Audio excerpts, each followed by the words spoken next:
जय हिंद दोस्तों। आज मैं आप लोगों को कंप्यूटर का बेसिक बताने जा रहा हूँ। कंप्यूटर का जीरो से शुरुआत बताने जा रहा हूँ। किसी भी काम की जब शुरुआत करते हैं तो शुरू का जो नॉलेज होता है उसको हम लोग कंप्यूटर फंडामेंटल कहते हैं। अगर हम मैथ पढ़ने जाते हैं तो मैथ का जोड़ घटाव गुना भाग जो है फंडामेंटल कर रहे हैं। अगर हम इंग्लिश पढ़ने जाते हैं तो इंग्लिश का एबीसीडी से जो शुरुआत होती है उसको बोलते हैं फंडामेंटल। उसी तरह कंप्यूटर की जो शुरुआत होती है तो कंप्यूटर का जो बेसिक नॉलेज है उसको हम लोग बोलते हैं फंडामेंटल। कंप्यूटर फंडामेंटल कहा जाता है। इस फंडामेंटल में कंप्यूटर क्या है, उसके कितने काइंड्स होते हैं, उसका जनरेशन क्या है, उसका टोटल इतिहास भूगोल हमको मालूम चलेगा। ये फंडामेंटल होता है। फंडामेंटल में कंप्यूटर का टोटल इतिहास भूगोल हमको पता चलेगा। जो शुरुआती स्तर की जानकारी है वही फंडामेंटल है और उसमें उसका टोटल इतिहास भूगोल मालूम चलेगा। तो आज से हम शुरुआत कर रहे हैं कि कंप्यूटर का फंडामेंटल यानी कि जीरो से शुरुआत। तो सबसे पहला सवाल है कि what is computer. What is computer?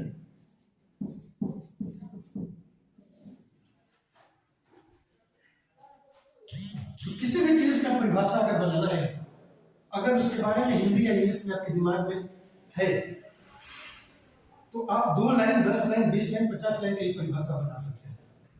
तो सबसे आसान कंप्यूटर की परिभाषा यहाँ पे है कि computer is an electronic device that solves mathematical and logical problems.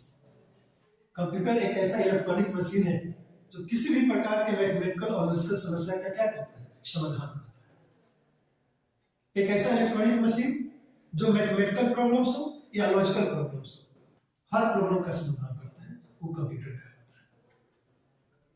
Parts of the computer, उसके बाद है कि parts of the computer. Computer के कौन कौन से भाग होते हैं? तो there are 3 main parts of the computer. Computer का मेन भाग 3 होते हैं: मॉनिटर, कीबोर्ड और सिस्टम यूनिट। ये मेन 3 पार्ट्स होते हैं। उसके बाद एक्स्ट्रा होता है माउस है, कीबोर्ड है, प्रिंटर है, स्पीकर है, यूपीएस, ये सब एक्स्ट्रा पार्ट्स।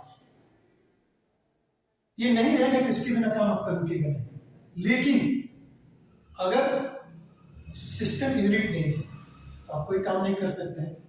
आपके पास मॉनिटर नहीं है तो कोई काम नहीं कर सकते हैं। यानी कि सिस्टम यूनिट, मॉनिटर और कीबोर्ड, ये तीनों एक दूसरे का पूरक है। ये तीनों होना बहुत जरूरी है। बाकी माउस है, प्रिंटर, स्पीकर, यूपीएस, वो नहीं भी रहेगा तो आपका काम रुकेगा नहीं। प्रिंटर का काम ओनली फॉर प्रिंटिंग के लिए, स्पीकर का ओनली फॉर साउंड के लिए, उसके बिना काम रुकेगा नहीं। लेकिन अगर ये 3 मेन पार्ट्स है उसमें से एक भी मिस करके आप कोई काम नहीं कर सकते। इसको अच्छा से समझने के लिए एक उदाहरण हम लेते हैं कि हमारा जो बॉडी है, मेन 3 इसके पार्ट्स है। हमारे बॉडी का, इंसान के बॉडी का मेन 3 पार्ट्स होते हैं। एक गर्दन से ऊपर, एक गर्दन से कमर तक और कमर से नीचे। ये मेन 3 पार्ट्स। बाकी एक्स्ट्रा हम लोग का भी है, हाथ है, पैर है, आंख है, कान है, नाक है, ये सब एक्स्ट्रा है। दुनिया में बहुत लोग हैं जिसका पैर नहीं है, जिंदा है। दुनिया में बहुत लोग हैं जिनके हाथ नहीं है, जिंदा है। बहुत से ऐसे लोग हैं जिनके हाथ नहीं है, जिंदा है। लेकिन ऐसा कोई नहीं मिलेगा जिसका गर्दन नहीं है। जिस तरह हम लोग के लिए इंसान का मेन पार्ट्स 3 है, गर्दन से ऊपर, गर्दन से कमर तक और कमर से नीचे, उसी तरह कंप्यूटर का मेन पार्ट्स 3 होते हैं: मॉनिटर, कीबोर्ड और सिस्टम। जैसे ही कहा जाए कंप्यूटर तो आपके दिमाग में जो फिगर बने तो मॉनिटर यानी टीवी, कीबोर्ड और सिस्टम यूनिट, सीपीयू जिसको कहते हैं, ये तीनों मिलकर कंप्यूटर।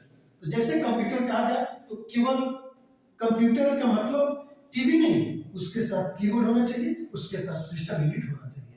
ये तीनों मिलकर कंप्यूटर बनता है। जिस तरह किसी व्यक्ति का नाम लिया जाता है तो तीनों अंग सामने आता है। जैसे ही हमने किसी व्यक्ति का नाम लिया उसका तीनों अंग सामने आ जाता है। ऐसा नहीं कि हमने कहा नीतीश कुमार, उनका पेट केवल सामने आया, नहीं, उनका तीनों अंग यानी कि गर्दन वाला भाग, पेट वाला भाग आता है। तो उसी तरह जैसे ही कंप्यूटर कहा जाए तो दिमाग में जो चित्र बने, टी कंप्यूटर मतलब मॉनिटर, कीबोर्ड और सिस्टम एरिया। तो ये 3 मेन पार्ट्स होते हैं।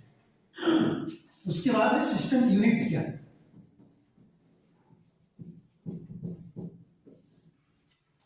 This is the main brain of the computer. एक कंप्यूटर का मेन ब्रेन होता है, मेन दिमाग होता है।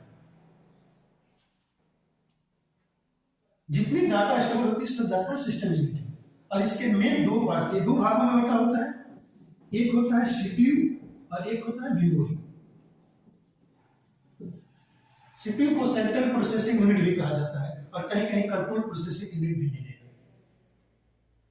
सेंट्रल प्रोसेसिंग यूनिट यानी कि कंट्रोल प्रोसेसिंग यूनिट और मेमोरी, ये सिस्टम यूनिट के 2 भाग हैं।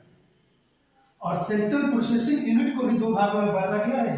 एक होता है एएलयू और एक होता है सीपीयू, अरिथमेटिकल लॉजिकल यूनिट और control unit. Arithmetical logical unit क्या है? कंप्यूटर के अंदर का जितना कैलकुलेशन का काम होता है एएलयू करता है।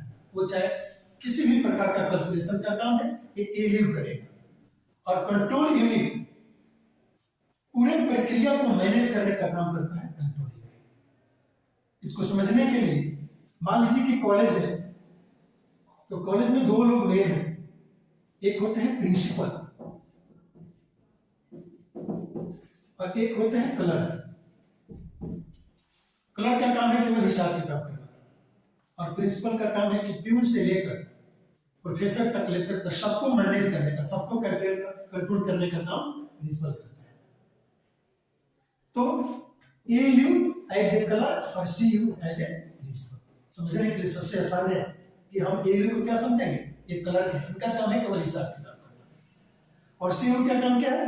प्रिंसिपल का काम, यानी कि ये टोटल प्रक्रिया को मैनेज करने का काम करते हैं। इसलिए इनको हम प्रिंसिपल कहेंगे और इनको क्लर्क कहेंगे। तो ये सीपीयू जो है, इसके 2 पार्ट्स ए और सी। अब हम देखते हैं मेमोरी। वैसे जनरली बोलचाल के भाषा में मेमोरी को जो चिप्स होता है मोबाइल, उसको मेमोरी कह देते हैं, लेकिन नहीं। मेमोरी की परिभाषा ही है कि एक ऐसा प्लेस, एक ऐसा जगह जहां पर हम किसी भी प्रकार के डाटा को स्टोर करें, वो मेमोरी कहलाता है। वो जगह जहां पर हम कोई भी डाटा को स्टोर करें, वो मेमोरी कहलाता है। ये बोर्ड भी हमारा एक मेमोरी है, क्योंकि यहां पर हम डाटा को स्टोर कर रहे हैं। वो चाहे टेम्पोररी रूप से हो, लेकिन हम स्टोर कर रहे हैं। हमारा दिमाग क्या है? एक मेमोरी है। इसलिए मेमोरी का जो परिभाषा है कि एक ऐसा जगह जहां पर हम किसी भी प्रकार के डाटा को स्टोर करें, मेमोरी कहते हैं। हम इंसान के लिए 2 मेमोरी, हर चीज का 2 मेमोरी होता है। हमारे लिए भी 2 मेमोरी है, एक इंटरनल और एक एक्सटर्नल। जो हमारे अंदर है, ये हमारा जो दिमाग है, इंटरनल मेमोरी, और कॉपी किताब क्या है? External memory. मोबाइल में भी 2 मेमोरी, एक चिप्स जो लगाते हैं एक्सटर्नल है, और उसके अंदर का जो मेमोरी है उसको इंटरनल मेमोरी। कंप्यूटर का भी 2 मेमोरी, जो हार्ड डिस्क जो सिस्टम के अंदर होता है, सीपीयू के अंदर होता है, उसको बोलते हैं हम लोग इंटरनल मेमोरी। और बाहर से पेन ड्राइव यूज करते हैं, सीडी कैसेट यूज करते हैं। ये सब क्या कार्य है?